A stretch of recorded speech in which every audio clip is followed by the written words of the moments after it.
Let me tell you a story. It's about a man who was, for all intents and purposes, a genius, a real hero of invention who solved some of the biggest, toughest problems of his time.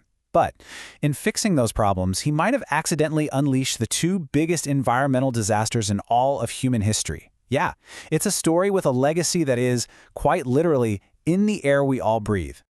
So, let me just ask you this straight up. Who do you think is the one person who has caused the most harm in history? Now, I know where your mind is going. You're probably thinking of dictators, tyrants, the usual villains from our history books. But what if I told you the real answer is an inventor?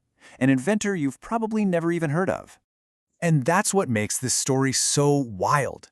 The person who had arguably the single most destructive impact on the planet's environment, he wasn't evil. He wasn't trying to conquer the world. He was a celebrated problem solver, a chemist who was just trying to make all of our lives better. Okay, so who is this guy? His name was Thomas Midgley Jr., and back in his day, he was an absolute rock star, a superstar of industrial science with over 100 patents to his name. People showered him with awards for creating what really looked like miracles. So how on earth did this celebrated genius end up being called a one-man environmental disaster? All right, let's dive into his first world-changing invention. Picture this, it's 1921. The car is the hottest new piece of tech on the planet. But it's got this one really loud, really damaging problem. It was a problem called engine knock. It's this awful, violent rattling and pinging sound that would happen deep inside an engine. And it wasn't just annoying, this knocking was literally wrecking engines and holding back how powerful they could be.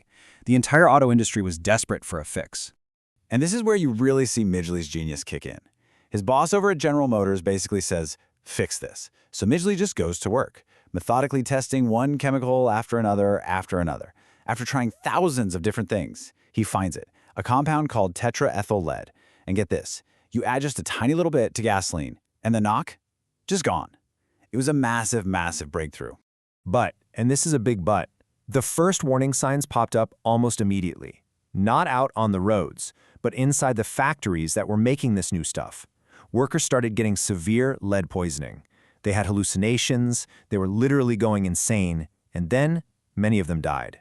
They nicknamed the place the Looney Gas Building. So the public starts to get nervous, right? So in 1924, Midgley puts on this huge press conference. And to prove his invention is safe, he does this incredibly dramatic stunt. He pours the lead additive all over his bare hands. Then he takes a big beaker of it and holds it up to his nose and just breathes in the fumes for a solid minute. He tells the reporters he could do it every day, no problem. The thing is, it was a complete and total lie. He was actually, at that very moment, recovering from lead poisoning himself.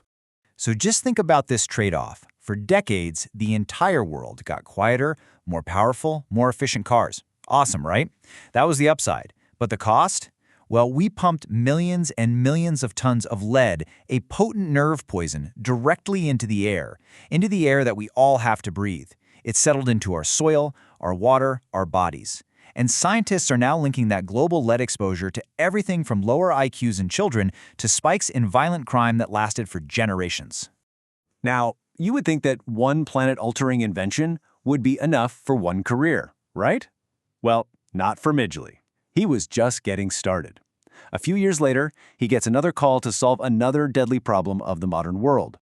This time, the problem was refrigerators. See, the first home fridges were basically ticking time bombs. They used these super toxic inflammable gases like ammonia. If your fridge sprang a leak in the middle of the night, and they did all the time, your whole family could be poisoned while they slept. People were terrified, and the industry needed a miracle. And of course, Thomas Midgley delivered that miracle. He invented a whole new kind of man-made chemical, the chlorofluorocarbon, or CFC. You probably heard of it by its brand name Freon. And it seemed absolutely perfect. It wasn't toxic, it wasn't flammable, and in classic Midgley style, he did another one of his famous PR stunts, where he took a giant lungful of the gas and then slowly blew out a candle with it. The message was clear. See? Perfectly safe. And for decades, everything was great. Freon was hailed as a wonder chemical. It made refrigerators and air conditioners safe for every single home. But here's the thing nobody knew. Those CFC molecules were so stable, they never broke down. They just floated, slowly, slowly drifting higher and higher up into the atmosphere. It took more than 40 years before scientists in the 1970s even started to guess what was happening, and it wasn't until 1985 that the horrifying truth was confirmed. A gigantic hole was opening up in the Earth's protective ozone layer. So how did this even happen? Well, it's pretty simple and pretty terrifying. When a CFC molecule gets way up into the stratosphere, the sun's radiation blasts it apart. That releases a single atom of chlorine. And here is the insane part. That one little chlorine atom acts like a tiny, unstoppable wrecking ball, destroying up to 100,000 ozone molecules before it's finally neutralized. The scale of destruction from just one of Midgley's molecules it's mind-boggling. So you see the pattern here, right? It's the same story all over again. The benefit was fantastic, safe fridges and AC for everybody, but the hidden cost was a full-blown global crisis. The ozone layer is what protects all life on Earth, you, me, everything, from the sun's most dangerous UV radiation. And Midgley's miracle chemical was literally tearing a hole in our planet's shield. So let's just recap. 2 massive problems, 2 miracle solutions from the same guy, and 2 global catastrophes as a result. When you put it all together, Thomas Midgley's legacy it's just both astonishing and absolutely terrifying. And if you think I'm being dramatic, just listen to this quote from the environmental historian J.R. McNeil. He said that Thomas Midgley Jr. had more impact on the atmosphere than any other single organism in Earth's history. Just let that sink in. Not any other person, any other organism. That means more than the dinosaurs, more than all the algae in the ocean, one man and his 2 inventions. That's the staggering scale we're talking about. And the way his story ends is it's a final tragic irony you couldn't make up if you tried. At age 51, Midgley got polio, and it left him severely disabled. But he was an inventor to the very end. So to help him get out of bed, he designed and built this complex system of ropes and pulleys all around his bed. In 1944, at 55 years old, he got tangled up in the device and was accidentally strangled to death by it. The man whose inventions had so many unforeseen, fatal consequences for the world was in the end killed by one of his own. Midgley's story is really a cautionary tale for all of us, right now.